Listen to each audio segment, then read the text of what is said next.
Christian, bonjour. Bonjour. Alors, je vais vous interroger sur ce qui peut paraître être un mystère. Les mauvaises nouvelles économiques s'accumulent et pourtant la bourse ne baisse pas. Alors, ça pourrait traduire une forme d'optimisme un peu obtus des investisseurs, mais c'est peut-être une analyse de surface. Si on gratte un petit peu, la réalité est peut-être différente.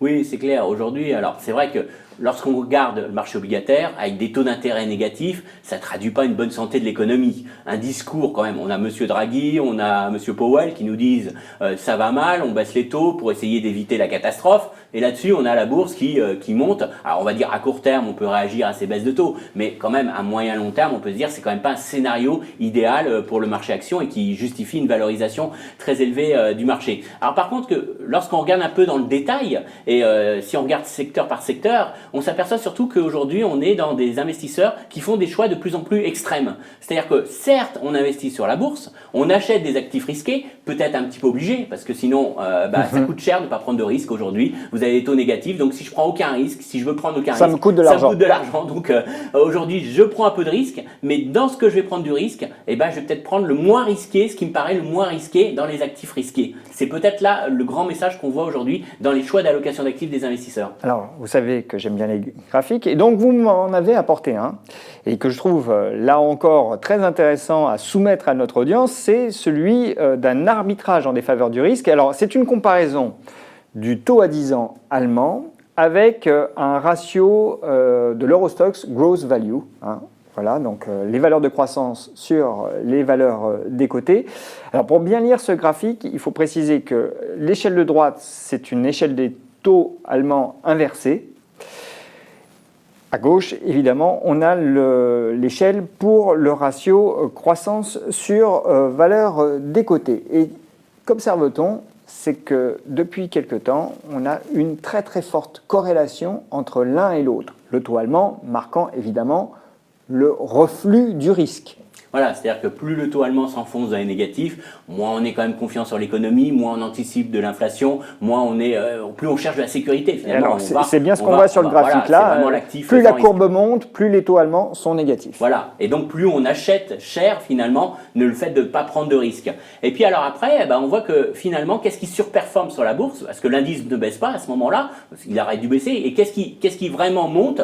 On va acheter des valeurs dites de croissance. C'est-à-dire que ce sont des valeurs qui sont aujourd'hui ont un potentiel de croissance important, mais souvent pour des histoires qui leur sont propres, qui ne sont pas liées du tout à l'économie, à la croissance économique, au rythme de croissance. Ça peut être par exemple une valeur qui invente une nouvelle technologie, elle va se diffuser cette technologie, peu importe que la croissance du PIB soit forte ou faible. À l'inverse des valeurs value, alors dans lequel on va par exemple citer l'automobile, les bancaires. Alors les bancaires sont plus affectés par les politiques monétaires, mais on va aussi citer d'autres secteurs très, très industriels ou les matières premières. Elles sont dites cycliques, donc très sensibles au rythme de croissance. Et donc finalement, les investisseurs, ils délaissent ces valeurs qui sont très sensibles à la croissance pour aller sur des histoires qui les rendent insensibles. Donc globalement, l'indice, il ne chute pas, il monte encore parce qu'il y a des liquidités, parce que finalement, Oui, on ne peut pas négliger le rôle des banques centrales. Bien sûr.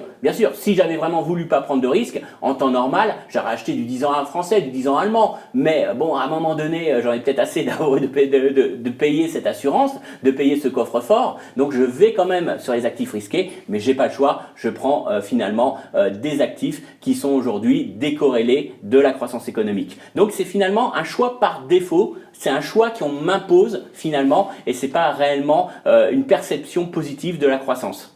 Donc vous avez tracé sur ce graphique un trait vert qui marque le moment où finalement on a un ajustement, une corrélation qui s'établit très forte entre les deux courbes. Donc il y a eu un moment, tout de même dans l'esprit des investisseurs, et ça se traduit aujourd'hui par donc, des valeurs de croissance qui restent très recherchées et des taux négatifs qui se diffusent de plus en plus largement, parce que là ce sont les taux allemands, mais on a plus de 15 000 milliards de dettes à taux négatifs aujourd'hui dans le monde. À un moment donné, pour les investisseurs, il n'y a finalement pas d'alternative. Il faut prendre le moins de risques possible. Oui, c'est ça. Alors pourquoi? Parce que ça tient aussi à la nature du risque. C'est-à-dire qu'aujourd'hui, tout le monde vous dira qu'une grosse partie du risque de marché, pas forcément, c'est pas que ça pour l'économie, mais ce qui pénalise le plus aux yeux des investisseurs la croissance, c'est un risque politique. Aujourd'hui, faites-moi une prévision comment on va sortir du Brexit. Est-ce que c'est un Brexit? Est-ce qu'on va repousser même la date? C'est ingérable pour un gérant. Est-ce que Trump va se calmer et va arrêter de tweeter et va trouver une politique internationale qui tient la route? Donc c'est ingérable aujourd'hui de gérer ça. On voit que même les cours du pétrole peuvent s'emballer sur des risques géopolitiques. Donc c'est très difficile aujourd'hui de jouer des valeurs finalement qui profiteraient de la croissance. Si demain il y a un choc pétrolier à cause de raisons géopolitiques, s'il y a un Brexit, il ne faut pas jouer l'automobile. Donc on voit, et si derrière ça se dégrade encore plus, on a M. Draghi qui va aller plus loin dans les taux négatifs et pénaliser mon secteur bancaire. Donc toutes ces valeurs value finalement, elles sont aussi pénalisées parce qu'elles sont pas chères, on est d'accord. Elles sont pénalisées parce qu'on n'a pas de conviction, mais on peut pas même pas jouer une probabilité de réalisation. C'est le mot incertitude en économie, c'est lorsqu'on peut pas mettre une probabilité, sinon je vous parlerai de risque. Là c'est une incertitude où on peut pas probabiliser. Donc à ce moment-là, eh ben, finalement j'achète toujours les mêmes valeurs et on tend l'élastique en termes d'écart de valorisation entre ces deux types de thématiques d'investissement. Alors ça, c'est le constat, mais quelle est la recommandation? Est-ce qu'il faut aller dans le sens du marché? On dit qu'il ne faut jamais aller contre le marché. Et donc, continuer à faire comme les autres, c'est-à-dire, en bon mouton de panurge, acheter des valeurs de croissance et des taux négatifs. Alors, c'est tout le problème. C'est-à-dire que, vous savez, c'est un peu comme un cadran d'une voiture. Là, est-ce que je vais toujours plus vite? Est-ce que là, je suis à 100 km/h. Est-ce que je passe à 120? Et le problème, c'est que si je vais un peu trop dans le sens que je vous disais, où j'achète des valeurs de croissance, il y a un risque à un moment donné. C'est surtout, ce qu'il faut observer, c'est le risque bancaire. C'est-à-dire qu'à partir du moment où le marché va complètement déprécier les actifs bancaires, qu'on va avoir un doute, je vous prends un exemple, je vous dis l'économie européenne va très mal, indicateur très mauvais sur la croissance européenne. Ça veut dire que les créances douteuses vont monter dans le bilan des banques, que la BCE va peut-être aller encore plus loin dans ses taux négatifs, donc peser sur les marges du secteur bancaire. Et là, si j'ai une défiance vis-à-vis du secteur bancaire, on a un risque de crise bancaire si on va trop loin dans cette logique-là. Je n'ai pas dit que c'était le cas, mais aujourd'hui, si on allait trop loin, à un moment donné, je pense que les gens mettront en doute la capacité des politiques monétaires à relancer la croissance, et donc on pourrait aller trop loin. À l'inverse, je pourrais vous dire aussi, bonne nouvelle, Trump s'est mis d'accord sur un accord commercial, le Brexit, on sort avec un accord, bah vous allez avoir l'aiguille qui va forcément aller, on va ralentir, on va aller beaucoup plus sur ces valeurs value, et là vous allez véritablement avoir un arbitrage, non pas que LVMH ait fait des mauvais résultats ou que toutes ces valeurs de croissance qu'on a jouées aujourd'hui comme valeurs protectrices soient vraiment observe une détérioration ou une thématique qui soit retournée, mais on dira bah, c'est le moment.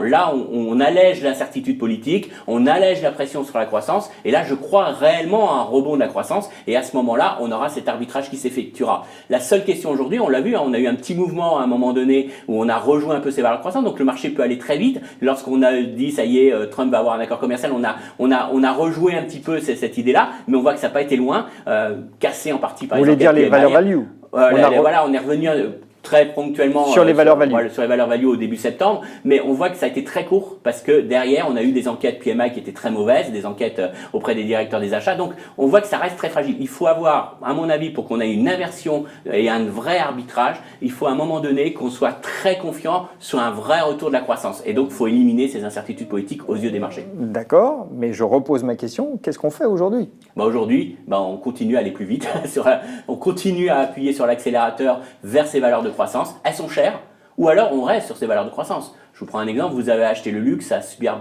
bien performé. Vous pourriez dire avec Hong Kong, avec ce qui se passe, c'est pas forcément très bon pour le secteur du luxe qui est très exposé à cette zone-là. Mais d'un côté, j'achète quoi en échange? Est-ce que je vais acheter de l'automobile qui est en plein marasme? Donc on voit qu'aujourd'hui, donc c'est bien ça, on reste sur cette allocation relativement qui coûte cher finalement, puisqu'on paye très cher des valeurs qui sont de bonne qualité, mais aujourd'hui on les surpaye très clairement. Mais c'est comme si j'investissais sur l'obligataire allemand, je paye très cher la dette allemande pour avoir de la sécurité, ça me coûte de l'argent. Là, en bourse aujourd'hui, je paye très cher des secteurs ou des valeurs qui me protègent. Mais c'est bien ce que vous préconisez finalement de faire. Pour l'instant, oui. Parce que pour l'instant, je ne vois pas d'éléments qui puissent inverser durablement. Je n'ai pas encore d'indicateurs économiques qui vous disent « ça y est, là, la croissance est de retour ». Vous inquiétez pas. Christian, merci.